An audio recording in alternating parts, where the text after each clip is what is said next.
baby ekidala bagamba mbufaanana musindi nfaanana musindi nemba oseka boti musindi si mulungi nga nze nedda kiri bwe kiti si nti kuba nti bulungi omuntu oyinza osanga omuntu nga mubi ddala naye nga afaanana omulungi kati kyogezaako tegeeza nedda kiri bwe kiti tosokola bigambo mukama naye kyengezaako okugamba oyinza osanga omuntu nga ddala ebyaddala mubi ebyaddala nosanga omulala nga mulungi ebyaddala naye nga tobitya yogera amazima nti sindi tasaanye kunfaana wamma nga tumaliriza programu eno mwebale kubanga mukolaki mutulaba mwebale kufollowinga mulikinge musubscribinge ate commentinga bw'okomentinga osobola okomentinga omimbi yenna gweyaga ati kuleetere oba owakabiwe yenna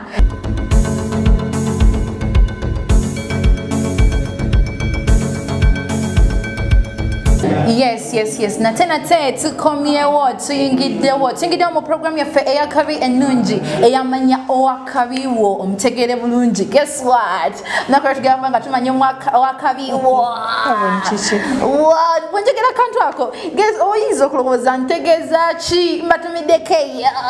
oba kitya nenga nyigiddewo ne mwana muwala nyigiddewo ne kalkal wanje nyigiddewo naye yes tulongolabika bulungi. Alhamdulillah. Nikambuza oli musiramu? I am. Karo kikwataganya wana abasiramu. Abaana bawala bazaala mibiri. Wafunye musajja musiramu? Omwami wange musiramu kale kyemba ngamba. Okay. Karo bankutandikirewo naye nga sinamutandika bulungi ngenda kubanga kujikiza munanga ali eyo nyiga wansi awo subscribing awo wansi obenga okikonamu bulungi kibenga kya tabo karo bana ina akagambo katirekozesa kusimba paka nekaita mbwe kati nza ntisibitegeera gosingo bitegeera kati bane kanyuma esaawa zino oyinza n'okungamba nkikole ne kinnema okakasa oyinza n'okungamba oyinza n'okungamba nkikole ne kinnema tosaanagezako wadde sisobola oba batya oyinza okungamba nkikole ne kigaana simanyi how it comes but there is omanyi omuntu okubeera presenter gulinga muzimu being a presenter kubanga muzimu kwegamba kuyimba muzimu ogw'okuyimba nga bwala kati n'obwa presenter kati when you go behind the microphone ebintu ebisinga byekola byokka kwegamba ebimu oyinza n'obutabitegeera but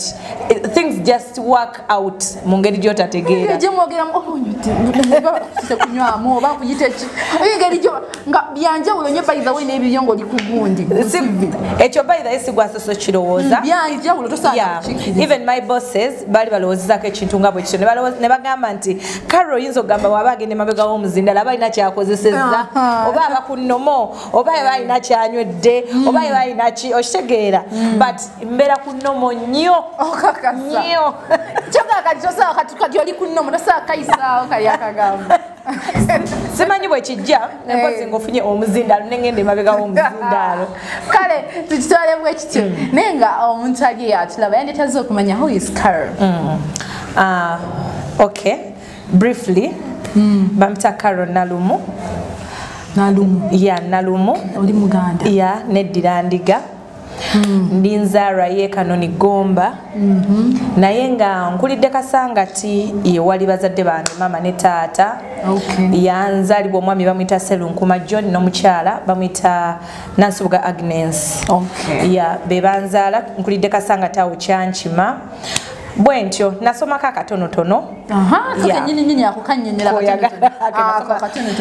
njatandika ku primary yange nasomera ku ssomero baliyita Buyinja Primary School liri Kasangati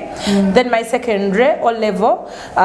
senior 1 I was at St Mary's Migadde then senior 2 to senior 4 nali Wampewo Ntake SS awera Gayaza Road then senior 5 I was there in Wampewo ne bampa expulsion ne bampa expulsion fujo dating nali mudde naye nga nze nyingiza irigo ku ssomero nga nze ndeetera mikwano gyange aba boarding nga nze mbaleetera amasimu ebyokulya ebitakkirizibwa buli kye babaagala nga nze mbikukusa so they found out ne bankwatira mu kikolwa nzijjukira end of term I was expelled end of year I was expelled olw'okuleetera abantu okuyingiza iligo mu ssomero nga tebikkiriza tebyalimu nnyo naye when I was expelled kye siryerabira taata teyategeerako nti bangobye ku ssomero okuva ewampeewo mami yategeera ne mama teyategeera nze nali mukazi mugezigezi nakeera ku makya ne ngenda ku nassa nenkozesa report jukira fe wampeewo bakugobanga ku ssomero nga bawandikako ekigambo expelled kati report nakyo gitwalayo enkeera nengenda kunasa twawumulanga lwakuna ne bagamba leero tetugenda kuwumula lwakuna tugenda kuwumula Friday tugenze batugenda report tujja zino na Friday waliwo neighbor affe yalina mukwano gwe nga gyakola so mukwano gwe yajjanga ne tunyumyanga awo naye kati namukubira kyali kyangu nnyo nanyambako nzijukira namwe emitwalo gyali ebiri namwe emitwalo ebiri nze nali mugezi ate anyways tata wange yampanga nnyo ssente nali mugezi negazi ebiri bya boyfriend so awe nasa ne bankolera report nga teri mu kigambo nenge bisikadde byonna max na buli kimu byebyo nenge ekigambo expelled tekirimu nga bw'obitegeera bwe natuuka ewaka tata ne mugamba ewampeewo bayongeza ssente kati omuntu okubeera mu boarding bayongeza ssente eza boarding babeetaaga obukadde 2 ate tata tojja zisobola olw'omulumirirwa tojja zisobola madde nsaba tukyuse essomero ate nga batwagafe n'abana senior 6 mu kisulo tunoonye essomero so nanzikiriza onoonye essomero nenoonye essomero nga baliyita nayo college Kasangati ne wakyusa nnyo amasomero ate mu senior 6 bwe nagenda ku nayo college e Kasangati ndowooza namalayo nasemayo weeks 3 era ne banguba weeks 3 ne banguba anyway eyekyangobya kutoloka kati era na making sure nti tata tategeera naye nayo college balinga strict nnyo bayita omuzadde obuzibu bwe bwava tata gana kunkubira ku assembly nagana okunkubira ku assembly nga baagala bankube nabagamba omwana mwamuwadde suspect ate nomukubira ku assembly sigenda mukuba gye namukubi waka gikola ki gimala ne bamugamba tambula n'ekyana kyo genda nempakinga bulungi ne tugenda nenzire waka mama nazinsaaba nansakata mama afe yali muzibu nansakata she's a woman of no nonsense nambe emizibu kati awo namba punishment yakunta kusomero nga baliyita Gayaza Academy nga waka tubeeranga wano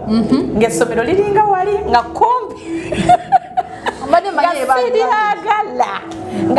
nali siryagala olw'ebintu bye nali ndaba embeera yaawo nga siryagala so ye punishment gye yampa nantwala awo wenatulya senior 6 okay tukitegedde ninga olwekya kyembadde neetaaga okumanya ku Carol nga gwe kati difference ki eriwo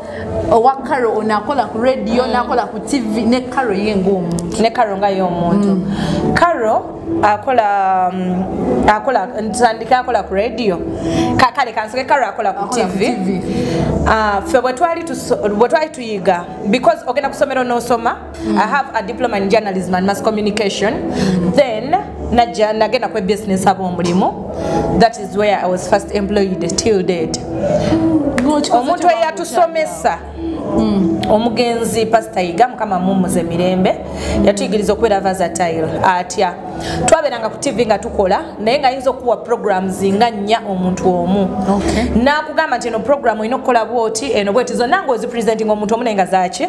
zanjawulo ng'oli wanjawulo then nakeera ku makya natuteekamu ekintu ekyakatemba era tosasanga mwana ku ABS atasazanya katemba zino stage plays ezo taliwo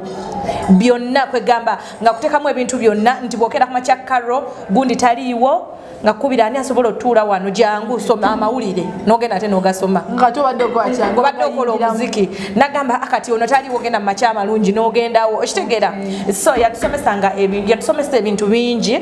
natuyigiriza ebintu bingi natugamba omuntu tolina kubanga omanyi kintu kimu mu bulamu olina okubeera versatile nti kino kiba kiganye genda wano kino kyenyigiremu ate kino kiremereko okitegera so nze engeri gyenkolamu ku TV yanjawulo nnyo ku ngeri gyenkolamu ku radio kituufu omuntu ayinza ogaba abantu nabanjawulo era kizibu nnyo omuntu okutegeera nti yono